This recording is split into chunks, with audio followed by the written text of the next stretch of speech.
നമുക്ക് പത്രം വായിക്കാം. രാവിലെ ഒരു കട്ടൻ ചായയും പിടിച്ച് പത്രം വായിക്കാൻ വന്നിരിക്കണതിന്റെ ഒരു സുഖം സാറേ അതൊന്നും വേറെ തന്നെയാണ്.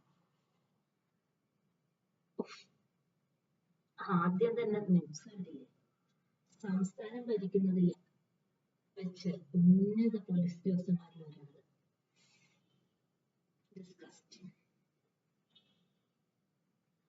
മിക്കവാറും പത്രത്തിന്റെ ഫ്രണ്ട് പേജിൽ ഇത്തരം എന്തെങ്കിലും നെഗറ്റീവ് ന്യൂസസ് ആയിരിക്കും ഉണ്ടാകുന്നത്. അഴിമതി, കത്തിക്കുത്ത്, കൂട്ടക്കൊലപാതകം, ഇതൊക്കെയാണല്ലേ. നമ്മുടെ ദിവസം തന്നെ, അതിന്റെ ആരംഭം തന്നെ നമ്മൾ ഇങ്ങനെ ഇത്തരം നെഗറ്റീവ് ന്യൂസിലൂടെ ചിലവാക്കുന്നതിനോട് എനിക്ക് തീരെ താല്പര്യമില്ല personally. As A criminal lawyer ഇങ്ങനത്തെ എല്ലാ കാര്യങ്ങളും എനിക്ക് അനലൈസ് ചെയ്യേണ്ടതുണ്ടെങ്കിൽ കൂടിയും ഞാൻ എന്തോ ലോല മനസ്സുള്ളത് കൊണ്ടായിരിക്കാം ഞാൻ എപ്പോഴും പ്രിപ്പയർ ചെയ്യുന്ന രീതി തന്നെ വേറെയാണ്. ഇപ്പോ സിവിൽ സർവീസ് പോലത്തെ കോമ്പറ്റേറ്റീവ് എക്സാംസിന് പ്രിപ്പയർ ചെയ്യുന്ന ആളുകളാണെങ്കിൽ അവർക്ക് വളരെ ഉപകാരപ്രദമാണ് ഹിന്ദു ന്യൂസ് പേപ്പർ അനാലിസിസ്. നമ്മുടെ യൂട്യൂബിലൊക്കെ വളരെയധികം അവൈലബിൾ ആണ്. ദിവസമുള്ള ഹിന്ദു ന്യൂസ് പേപ്പറിന്റെ അനാലിസിസ് പല ആളുകളും പഠിച്ചതിനകത്ത് ഇടും. അപ്പോൾ കറണ്ട് അഫയേഴ്സിനും മറ്റുള്ള കാര്യങ്ങൾക്കും നമുക്ക് വളരെ ഒരു ബ്രീഫ് കിട്ടും അതിലൂടെ. ഇനി അഥവാ കഷ്ടപ്പെട്ട പത്രം വായിക്കാനായിട്ട് ബുദ്ധിമുട്ടാണെങ്കിൽ ആ മെത്തേഡൊക്കെ യൂസ് ചെയ്യാൻ പറ്റും. അതുപോലെ തന്നെ ഇപ്പൊ നമ്മള് ഈ പത്രം വായിക്കുകയാണെങ്കിൽ ഇത് മലയാള മനോരമയാണ്. നമ്മുടെ ഒരു മലയാള മനോരമ അവൈലബിൾ ആണ്. പിന്നെ ഇന്ത്യൻ എക്സ്പ്രസ് ഉണ്ട്. നമ്മൾ നേരത്തെ ഹിന്ദുവിന്റെ കാര്യം പറഞ്ഞു. പെട്ടെന്ന് ഇംഗ്ലീഷ് ന്യൂസ് പേപ്പർ നമ്മള് ആഷ് ബുഷ് ഇംഗ്ലീഷ് ഒന്നും വായിക്കാൻ പറ്റില്ല എങ്കിൽ ഇന്ത്യൻ എക്സ്പ്രസിൽ നമുക്ക് തുടങ്ങാം. പത്രത്തിന്റെ ബ്രാൻഡ് പറയുന്നതൊന്നുമല്ല, എങ്കിലും നമ്മൾ സാധാരണക്കാർക്ക് മനസ്സിലാവുന്ന തരത്തിലുള്ള അത്യാവശ്യം ഇംഗ്ലീഷൊക്കെ ഇന്ത്യൻ എക്സ്പ്രസിലുള്ളൂ. വായിക്കുമ്പോൾ ഇതിന്ന് തുടങ്ങുക.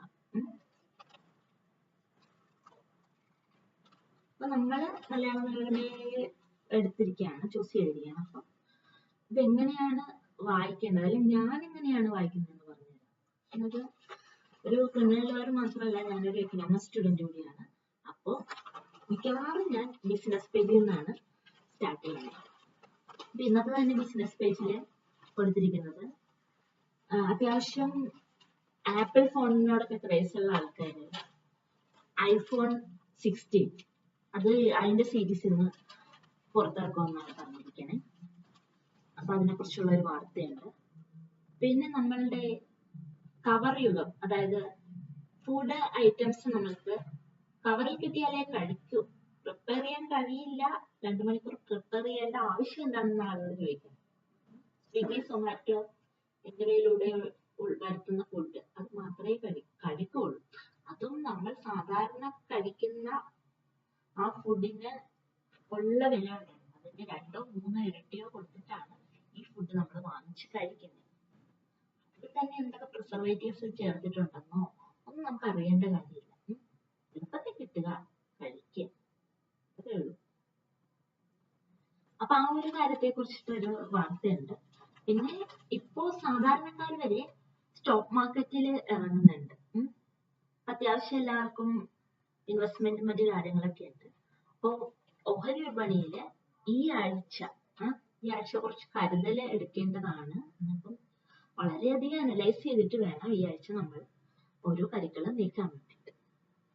പിന്നെ മറ്റ് നിക്ഷേപങ്ങൾ, അതായത് നമുക്ക് എന്താണ് ആവശ്യം അതനുസരിച്ച് നമ്മൾ നിക്ഷേപം നടത്തുക. SIP ആയാലും മറ്റു മ്യൂച്വൽ ഫണ്ട്സ് ആയാലും എന്താണെങ്കിലും അതിനെ കുറിച്ചിട്ടുള്ള ഒരു ബ്രീഫ് ഇതിനകത്തുണ്ട്. പിന്നെ ഞാൻ നോക്കുന്നത് എഡ്യൂക്കേഷൻ ഫോളോവാണ്. അതിനകത്ത് തന്നെ NID, അതായത് നമ്മളുടെ ഡിസൈനിങ് പഠിക്കാൻ വേണ്ടിയിട്ടുള്ള വളരെ നല്ലൊരു ഓപ്പർച്യൂണിറ്റിയാണ് NID. ഡിസൈൻ രംഗത്തെ ശ്രേഷ്ഠ സ്ഥാപനമാണ്. കേന്ദ്ര വാണിജ്യ വ്യവസായ മന്ത്രാലയത്തിന്റെ നിയന്ത്രണത്തിൽ പ്രവർത്തിക്കുന്ന ഇൻസ്റ്റിറ്റ്യൂട്ട് ഓഫ് ഡിസൈൻ. അപ്പൊ അവിടുത്തെ 2025 അഡ്മിഷൻ അതിനെ കുറിച്ചിട്ടുള്ള കാര്യങ്ങളൊക്കെ കൊടുത്തിട്ടുണ്ട്. പിന്നെ ചില സ്കോളർഷിപ്സ്, ഇപ്പൊ നമ്മൾ പഠിക്കുന്ന കുട്ടികളാണെങ്കിൽ ഏതൊക്കെ സ്കോളർഷിപ്പിന് ചില ടൈമിൽ വിളിച്ചിട്ടുണ്ടെന്നൊക്കെ അറിയാൻ വേണ്ടി ഈ ഒരു കോളം നോക്കിയിട്ടുണ്ടെങ്കിൽ ചില ആളുകൾ സ്പോർട്സ് കോളം വെച്ച് തുടങ്ങുന്നുണ്ട് പേപ്പർ വായിക്കാനായിട്ട്. വളരെ നല്ല കാര്യമാണ്, വളരെ എന്റർടൈനിങ് ആയിട്ടുള്ള. ചില സമയത്ത് നമ്മൾ ചിലപ്പോ എന്തെങ്കിലുമൊക്കെ പ്രധാനപ്പെട്ട കളിയും മറ്റൊക്കെ വിജയിച്ചു ആ ഒരു തുടക്കം, ആ ഒരു സന്തോഷത്തിന് തുടക്കം നമ്മൾ ആദ്യം വായിക്കുന്നത് നമുക്ക് അത്രയും പോസിറ്റീവ് ആയിട്ടുള്ള ഇതായിരിക്കും നടക്കുന്നത്. ക്രിക്കറ്റ് മാത്രമല്ല, ഇതിന് പല സ്പോർട്സും എല്ലാത്തിനെയും കുറിച്ച് നമുക്ക് വളരെയധികം ജ്ഞാനത്തിനോടൊപ്പം വിനോദവും സ്പോർട്സ് പേജ്. ഇതെല്ലാവരും നോക്കേണ്ട ഒരു പ്രധാനപ്പെട്ട കാര്യമാണ്. കാഴ്ചപ്പാട് പേജിലായിരിക്കും കൊടുത്തിരിക്കുന്നത് എഡിറ്റോറിയൽ പേജ്. എപ്പോഴും അതിനകത്ത് വളരെ കീ ആയിട്ടുള്ള ആസ്പെക്ട്സ് പറഞ്ഞിട്ടുണ്ടാവും. ഇപ്പോ സ്പോർട്സിന്റെ കാര്യം പറഞ്ഞ പോലെ തന്നെ ഇപ്പോ പാരാലിമ്പിക്സ് നടക്കുന്നുണ്ടായിരുന്നു. അതിൽ തന്നെ PWD വിഭാഗത്തിൽപ്പെട്ട ആളുകൾ അവരുടെ സ്പോർട്സ് ഐറ്റംസ്, അപ്പൊ ഇന്ത്യക്ക് അതില് വളരെയധികം മെഡൽ ഇപ്രാവശ്യം ഗോൾഡ് ഉൾപ്പെടെ കിട്ടിയിട്ടുണ്ട്. അതിനെ കുറിച്ച് അപ്പൊ വളരെ കാര്യങ്ങൾ ഇപ്പം നല്ല രീതിയിലുള്ള ഒരു പ്രസന്റേഷൻ ആണ് ഫസ്റ്റ് എഡിറ്റോറിയലിൽ കൊടുത്തിട്ടുള്ളത്. നമ്മളെപ്പോഴും എഡിറ്റോറിയൽ മിസ്സാക്കരുത്. അതിൽ വളരെ വേണ്ടപ്പെട്ടിട്ടുള്ള പല കാര്യങ്ങളും കൊടുത്തിട്ടുണ്ടാവും.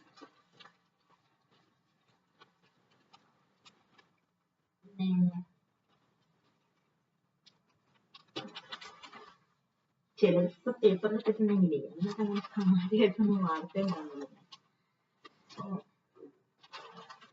നേരത്തെ പറഞ്ഞ പോലെ തന്നെ പാരാലിമ്പിക്സിന്റെ കാര്യത്തിൽ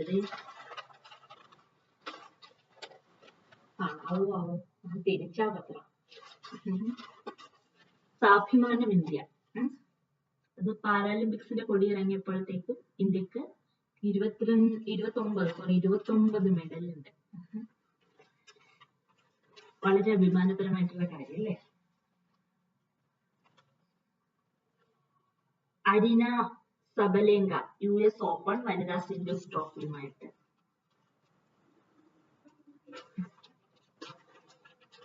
പിന്നെ നമ്മള് സ്കൂൾ പഠിക്കുന്ന കുട്ടികളല്ല ആർക്കാണെങ്കിലും ഈ പഠിപ്പുര അത് വായിച്ചിട്ടുണ്ടെങ്കിൽ വളരെ വിജ്ഞാനപ്രദമായിട്ടുള്ള കാര്യങ്ങളൊക്കെ ലഭിക്കും.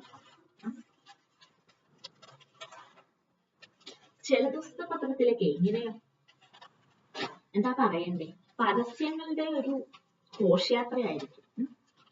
ഈ പേജസ് കണ്ടു, ഇത് വലിയ പരസ്യം. ഇന്ന് പിന്നെ ഇത്രയും കുറവാ. ഇന്നലെ ഞാൻ ഈ വീഡിയോ എടുക്കാൻ വേണ്ടി നോക്കിയപ്പോഴത്തേക്കും ഈ ഓണം പ്രമാണിച്ചിട്ട് ഒരു 2-3 പേജ് മുഴുവൻ പരസ്യമായിരുന്നു.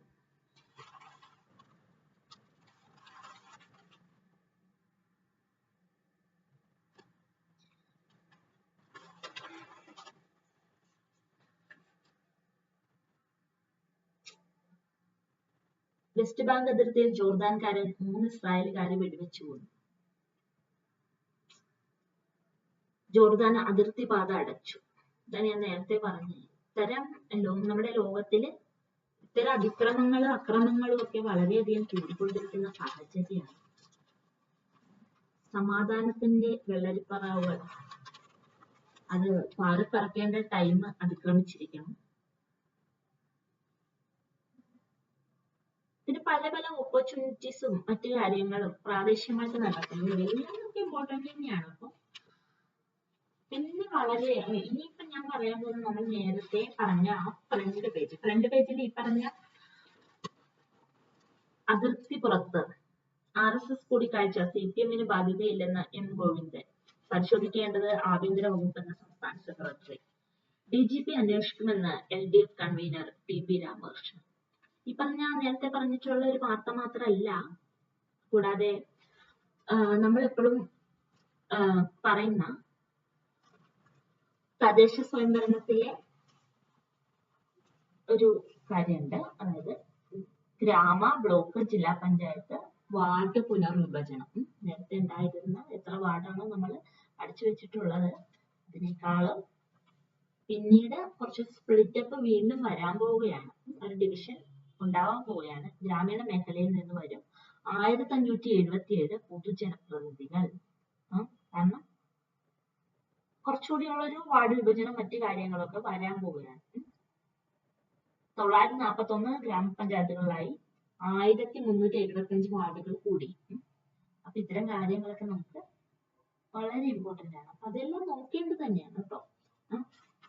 എന്തോ ഇന്നത്തെ പത്രത്തിൽ അത്ര കണ്ടിട്ടുള്ള വലിയ നല്ലതുമില്ല, എന്നാലും മോശപ്പെട്ടതായിട്ടുള്ള ഭയങ്കരമായ വാർത്തകളുമില്ല എന്ന് പറയണ്ടേ. Okay, by.